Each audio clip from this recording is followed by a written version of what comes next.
नमस्कार दोस्तों, मैं हूं विशाल और स्वागत करता हूं आपका विशाल के मार्केट यूट्यूब चैनल पे। आज हम लोग जानेंगे कि इंडिया का डिजिटल करेंसी को लेकर क्या प्लान है और क्रिप्टो करेंसी क्या कभी इंडिया में लीगल भी होने वाला है कि नहीं, इसके पीछे की स्टोरी भी जानेंगे। और सबसे इम्पोर्टेंट कि आरबीआई ने डिजिटल करेंसी को लेकर क्या एक्शन लिया है। तो चलिए इन डेप्थ इसको समझते हैं। बात है 2017-18 की, जब क्रिप्टो मार्केट और बिटकॉइन इंडिया में पूरे बूम पे था और लाखों इन्वेस्ट हो रहे थे। यहाँ तक कि एक्सचेंजेस खोलने की भी बातें चल रही थी। लेकिन अप्रैल 2018 में आता है आरबीआई की एक पॉलिसी जिसने क्रिप्टो मार्केट में एक भूचाल यानी अर्थक्वेक जैसा ला दिया। तो क्या था वो पॉलिसी? आरबीआई की 2018 की पॉलिसी कहती है कि कोई भी बैंक क्रिप्टो करेंसीज एक्सचेंज को बैंकिंग सर्विस तक नहीं देगा। यानी अगर आपको बिटकॉइन खरीदना है तो आप अपने बैंक अकाउंट से पैसा नहीं दे सकते हैं। ये फैसला क्रिप्टो ट्रेडिंग को खत्म करने जैसा था। लेकिन सवाल ये आता है कि आरबीआई ने क्रिप्टो एक्सचेंजेस को ऐसा बैन क्यों किया? तो इसके तीन मुख्य कारण थे। पहला, हैकिंग का डर, क्योंकि क्रिप्टो करेंसी डिजिटली है। दूसरा, मनी लॉन्ड्रिंग और टेररिज्म का डर, क्योंकि ऑनलाइन इसे बहुत अच्छे से उपयोग किया जा सकता है। और तीसरा, क्रिप्टो मार्केट बहुत ज्यादा वोलेटाइल होता है, जिससे रिटेल ट्रेडर को बहुत ज्यादा लॉस हो सकता है। 2 साल तक यहाँ अंधेरे का दौर चला और क्रिप्टो मार्केट बिल्कुल बंद होने लगा और इन्वेस्टर भी इससे परेशान हो गए। लेकिन ट्विस्ट आता है 2 साल बाद, मार्च 2020 में सुप्रीम कोर्ट का फैसला। 3 मार्च 2020 को सुप्रीम कोर्ट ने आरबीआई के इस बैन को स्ट्राइक डाउन कर दिया। सुप्रीम कोर्ट ने साफ साफ कहा कि आरबीआई ने कोई ऐसा सॉलिड प्रूफ नहीं दिया जिससे पता चल सके कि क्रिप्टो करेंसीज ने आरबीआई के किस रेगुलेटेड एंटिटीज को हार्म पहुंचाया है। कोर्ट ने साफ साफ कहा कि हाँ, आरबीआई के पास क्रिप्टो को रेगुलेट करने की पावर तो है, लेकिन इसको सीधा सीधा बैन कर देना एक डिसअपॉइंटेड डिसीजन है। और इस फैसले के बाद क्रिप्टो एक्सचेंजेस फिर खुल गए और लोग फिर से क्रिप्टो करेंसीज में अपना पैसा लगाने लगे। लेकिन कहानी अभी खत्म नहीं हुई। गवर्नमेंट का मास्टर प्लान, टैक्स लगाओ। गवर्नमेंट ने सोचा कि क्रिप्टो करेंसीज को बैन नहीं करना, लेकिन इस पे इतना टैक्स लगा देना है कि सोचना पड़ जाए। और फिर बजट 2022 में 2 बड़े कदम उठाए गए। पहला कदम 30% टैक्स, यानी आप क्रिप्टो करेंसीज को बेचकर 1 लाख का प्रॉफिट भी कमाते हैं तो उसमें आपको 30,000 तक टैक्स देना पड़ेगा। और इसमें सबसे बड़ी बात है कि आप अपने लॉस को एडजस्ट नहीं कर सकते हैं।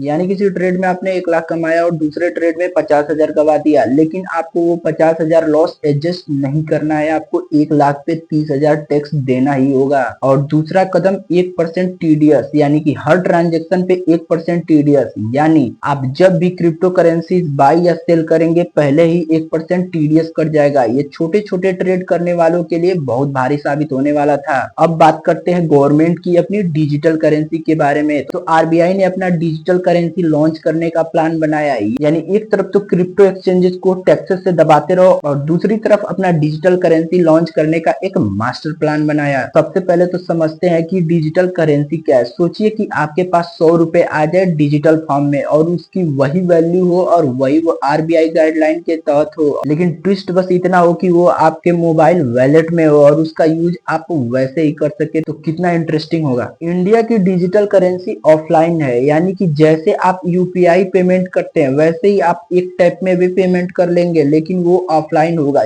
तो आरबीआई के डिजिटल करेंसी प्लान को ऑफलाइन भी रखा गया है, यानी यूपीआई को जैसे आप पेमेंट करते हैं वैसे एक टैप में ऑफलाइन पेमेंट भी कर सकते हैं। सोचिए उस एरिया के बारे में जहां पर इंटरनेट वीक है और वहां पर भी आप स्मूथली इंडिया की डिजिटल करेंसी का पेमेंट आदान प्रदान कर सकते हैं। आइए इसके एक फीचर के बारे में समझते हैं। डिजिटल रुपीज में एक यूनिक फीचर है प्रोग्रामेबल मनी, मतलब गवर्नमेंट आपको सब्सिडी भी दे सकती है जो किसी स्पेसिफिक चीज पे आप आसानी से यूज भी कर सकते हैं। गुजरात के जी सेफल स्कीम और आंध्र प्रदेश के दीपम 2.0 में ये ऑलरेडी यूज हो रहा है। अब आइए डिजिटल रुपीज और यूपीआई में फर्क समझते हैं। इसमें बहुत लोग कंफ्यूज हो जाते हैं, लेकिन आइए इसको आसानी से समझते हैं। सबसे पहले यूपीआई एक पेमेंट सिस्टम है जो बैंक से आपको कनेक्ट करता है, लेकिन वहीं पे डिजिटल रुपीज खुद एक करेंसी है, यानी कि डिजिटल कैश। दूसरा, यूपीआई को इंटरनेट चाहिए, वहीं पे डिजिटल रुपीज ऑफलाइन चलने वाला है, उसके लिए आपको कोई इंटरनेट इंटरनेट की जरूरत नहीं और digital rupees RBI directly issue करता है, वहीं पे यूपीआई बैंक से रिलेटेड होता है। तो आइए क्रिप्टो करेंसीज के करंट स्टेटस को समझते हैं कि आरबीआई ने कितना राहत दे रखा है अक्टूबर 2025 तक। क्रिप्टो को वर्चुअल डिजिटल एसेट मान लिया गया है, यानी कि इसे होल्ड कर सकते हैं, ट्रेड कर सकते हैं और इन्वेस्ट कर सकते हैं, लेकिन इसको पेमेंट के मेथड में यूज नहीं कर सकते हैं। और प्रेजेंटली आरबीआई का स्टैंड क्या है, तो आरबीआई की गवर्नर संजय मल्होत्रा ने क्लियर कट कहा है कि ये हमारे पॉलिसीज को डिस्टर्ब कर सकती है, तो इस पर हम लोग का पूरा ध्यान है, हम लोग इसे इग्नोर नहीं कर सकते हैं। तो दोस्तों, इंडिया के डिजिटल करेंसी का फ्यूचर क्या है? फर्स्ट, आरबीआई ने क्लियर कहा है कि हमें कोई क्रिप्टो करेंसीज की जरूरत नहीं है, हम लोग अपना खुद का डिजिटल रुपीज प्लान कर रहे हैं। तो दोस्तों, आरबीआई ने क्लियर कट कहा है कि हम लोग को क्रिप्टो करेंसीज की कोई जरूरत नहीं, क्योंकि हम लोग अपने डिजिटल रुपीज का प्लान कर रहे हैं जो परफेक्टली वर्क करने वाला है। पर रियलिटी तो ये है कि गवर्नमेंट क्रिप्टो कॉम्प्रिहेंसिव से बच रही है और इसीलिए आरबीआई ने क्रिप्टो करेंसीज से बचने के लिए टैक्सेशन का रास्ता चुना। और बात को खत्म करते हैं बिटकॉइन के करंट प्राइस से, जो कि 1,08,000 और 1,13,000 के बीच कंसोलिडेट कर रहा है। हाल ही में ट्रंप द्वारा चाइना पर टैरिफ लगा देने पर एक सबसे बड़ा क्रिप्टो मार्केट में क्रैश आया था, जिसमें लाखों इन्वेस्टर ने अपना पैसा गंवाया। तो दोस्तों, क्रिप्टो मार्केट बहुत वोलेटाइल है, तो अपना पैसा सोच समझ कर लगाए और अपने फाइनेंशियल एडवाइजर से एडवाइस जरूर ले, क्योंकि मैं सेबी रजिस्टर्ड नहीं हूँ और ये वीडियो केवल एजुकेशन पर्पज के लिए था।